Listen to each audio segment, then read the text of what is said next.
Et la foule immense que voilà traduit l'expression de votre volonté scientifique de faire de ces 2 journées scientifiques une pleine réussite et de faire en sorte que grâce à elle, qu'elle soit l'étincelle qui va mettre le feu à la plaine en matière de développement tout en passant par une vraie réforme du système de santé en Haïti.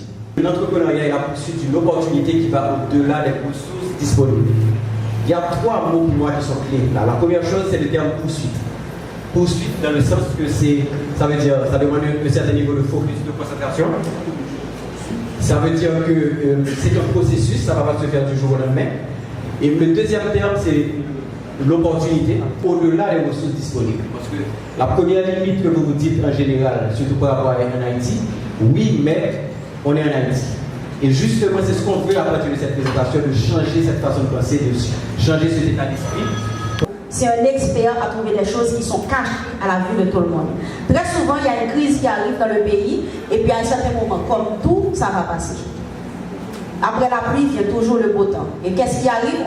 On réalise qu'après une crise, il y a certaines personnes qui se sont appauvries, il y en a d'autres qui se sont enrichies. La même situation pour les mêmes personnes.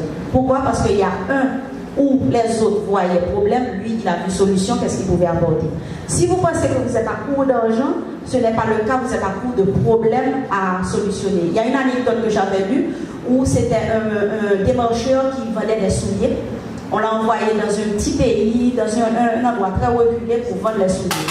Et quand il est arrivé, l'état du pays, comme il a vu les gens, il a pris son téléphone, il a appelé la compagnie, il a dit ramenez, envoyez-moi un avion, je rentre parce qu'on ne vendra pas de souliers dans cette région parce que tous les gens sont pieds nus.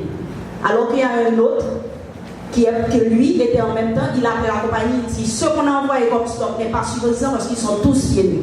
Ils vont tous vouloir avoir acheté des chaussures. Est-ce que vous voyez la même situation de comportement?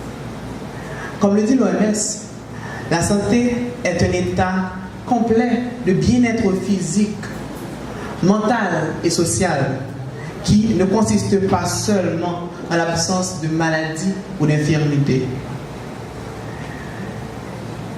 Il a été toujours reconnu que l'amélioration de l'état de santé d'une population et le développement économique de cette dernière sont étroitement imbriqués. Des personnes ayant accès à des soins de santé de qualité ont une meilleure espérance de vie et sont plus productifs. D'où une corrélation nous permet d'affirmer que la santé est une pierre angulaire du développement socio-économique. Notre système de santé mérite une révision, une réforme pour son efficience. Notre pays a besoin de ces citoyens.